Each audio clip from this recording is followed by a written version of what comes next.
What is good, YouTube? Quinn Wade, basketball analysis, holding down analysisplayground.com. We're going to talk about free agency extensions are over today on the 18th. So a lot of these guys got paid, got some real money as a rookie contracts or they contract got extended to make more money and guaranteed contracts.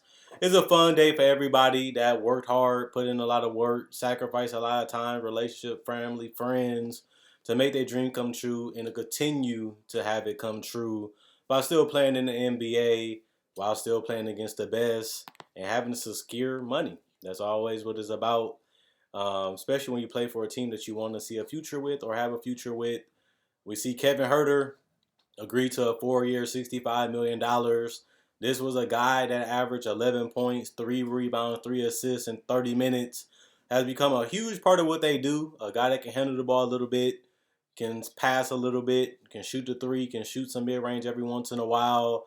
Not the greatest player, not the most amazing player, not a standout player, but a guy that fits what they're trying to do, fits exactly what they need him to do, and he's just great at what he does. Still needs to improve his shooting a little bit more, especially consistently. But now he got his rookie deal done. Now he will be getting on a 4-year contract. This is a tradable contract too. So if they want to go in a different direction or they want a different type of piece, this contract is definitely going to be movable. And they got it done. Landry Shamet finally got an extension. The Suns agreed to a deal. Everybody been giving up on him. Everybody been trading him. Nobody really wanted him. Nobody seen him as being a big part of what they do or even a part of their team or their identity or their culture. But Phoenix was the team that gave him the 4-year, $43 million deal. Shamet gave you 9 points on 41% from the field and 39% from three in the last 3 seasons. He moved around and he finally found a place that got him paid. So he gets 4 years guaranteed, $43 million up front in the next couple years, and we'll see if he stays with Phoenix. He's been a guy that has fit on a lot of rosters, serves a space in need, but hasn't really been a mainstay or a guy that people rely on or depend on to give them long-term value to a franchise, basically. So even though Phoenix gave him this extension, they gave it to him, it's not a guarantee that he even make it 2 years on his current roster or have a future with the Suns. As people look at Shaman as a shooter that's replaceable, tradable, movable, but ultimately not a core piece of what they're trying to do. Suns may feel the same way. We'll see 2 years from now if he's still on the roster when his contract kicks in. Malcolm Brogdon has been a big thing that Indiana wanted to, bring to the table. They really felt like Malcolm Brogdon can fix a lot of their problems. He's been injury prone in Milwaukee. He's been injury prone also in Indiana. But he signed $89.3 million over the next 4 seasons because he did a 2-year extension of $45 million. The Pacers obviously acquired Brogdon in 2019 on a 4-year, $85 million sign and trade with the Milwaukee Bucks. Even though they missed the playoffs last year, they're not the greatest team, not the best team. Malcolm Brogdon is that hybrid combo point guard that can set guys up, hit a floater, hit a mid-range, hit a three, can finish some type of layups. This is a pretty solid point guard, not a superstar, probably a borderline star quality player. We'll see what he is under Rick Carlisle. He has been known to unlock players, especially ball handlers and creators. Maybe in this system, in some pick and rolls, some fast action. If he can stay healthy, if he can be durable, and his shooting can be consistent, maybe Malcolm Brogdon can really become an all-star caliber player that Indiana thought that they was getting. He hasn't really filled that point guard franchise title in Milwaukee or so far in Indiana. But maybe he can be that with a new coach, new system, a different type of players. They might need him to do more because guys are injured. And if he steps up, he can probably become an all-star for his Indiana team. That's what they envisioned. That's what they thought he could be. And maybe he can still be that as he has 2 more years under that extension. So it wasn't crazy because it was only a 4-year, $85 million deal. but now it's 89 million, like I said, because he added the 2 more years. So we'll see, what he becomes with Indiana. The Lakers will claim Avery Bradley off waivers. We'll see if he remains with this roster the entire year. He averaged 8 points, 2 rebounds, 1 assist for the Lakers in the 1920 season. But remember, he did not play because of certain situations that stopped him from playing in the bubble. So even though he averaged solid numbers for the Lakers, that was 2 years ago. And on top of that, he didn't even play in the bubble. He's still considered a two-way player. His defense has slipped. His offense has completely dropped off. We'll see if he can become a solid 15-minute guy for the Lakers, give them some type of depth at the guard position. They need a player like Bradley. We'll see what he becomes for them.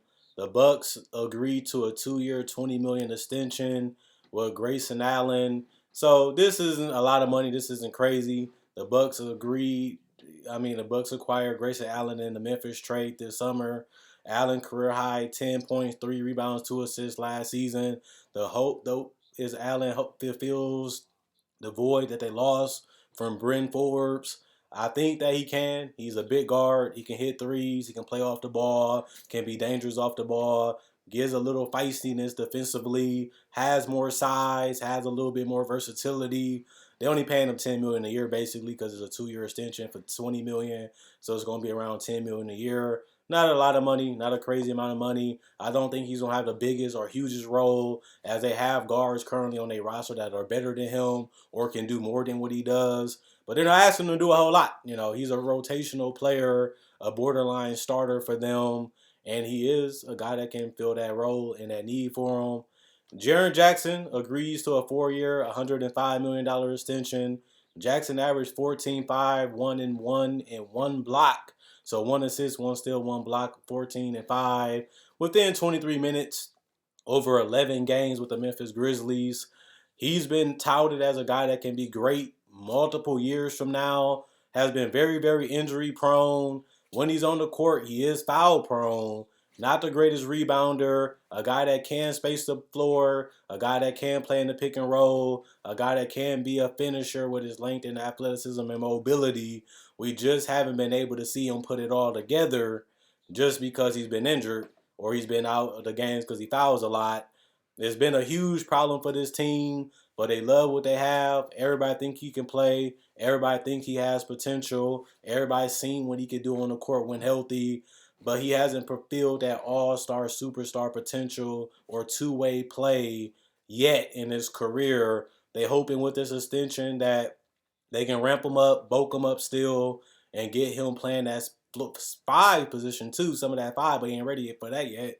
But some of that 4, and really give Ja Morant and them some room in that paint, but also be a guy that can do more than just space the floor and be more of a weapon offensively. They feel like he can be a huge cornerstone for them.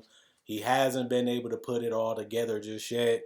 He's still very young, still very raw, has loads of potential, but they have him for 4 more years, including 1 more year on his rookie deal. We'll see what he becomes for them under this new contract and with them in the future. DeAndre Ayden breaks off extension talks. He said, give me the max. If you ain't giving me that max, you ain't giving me a contract. The Suns ain't giving him the max. He ain't signing nothing but the max. So we'll see what happens in the offseason as they wasn't able to agree to a deal. J Huff signs a 2-way contract with the Lakers. He averaged 13 points, 58% from the field, 38% from 3, 7 rebounds, 1 assist, 2.6 blocks, and 27 minutes per game. And the 2021 ACC All-Defensive First Team led the conference in field goal percentage and scored double figures in 18 times last season. In 4 seasons at Virginia, Huff, 7 points, 4 rebounds, 1 block, and 101 career games, helped his team win the 2019 NCAA championship. So we can see if he can bring that winning culture from college over to the Lakers, and we'll see if he even stays on the rosters. The Spurs exercised the 2020-23 options on Keldon Johnson and Devin, both raw. Both guys that can play well off the ball, kinda. Both guys with a lot of potential. They're guards, they're wings, they're valuable in this league. These guys are far away from being huge role players, but they can produce. We'll see the growth and the development that they have this season. The Evan Vassell, like I said, he showed a little potential, showed some things in college, but is far away from being a huge, high impact player in this league currently. We'll see the leaps that he take this season, and hopefully he can continue to build upon that next year. Same with Keldon Johnson, a glue guy, a guy that can really do a lot of things, a jack of all trades. Hopefully he can become elite in certain areas. He's raw, he's young, he does a lot of things right, understand how to make winning plays. Hopefully he can continue to enhance his game in the future. The Spurs will waive Al-Farouq Aminu. This is a good thing for him, as he's going to be a veteran that a lot of teams are going to want to add because he's switchable.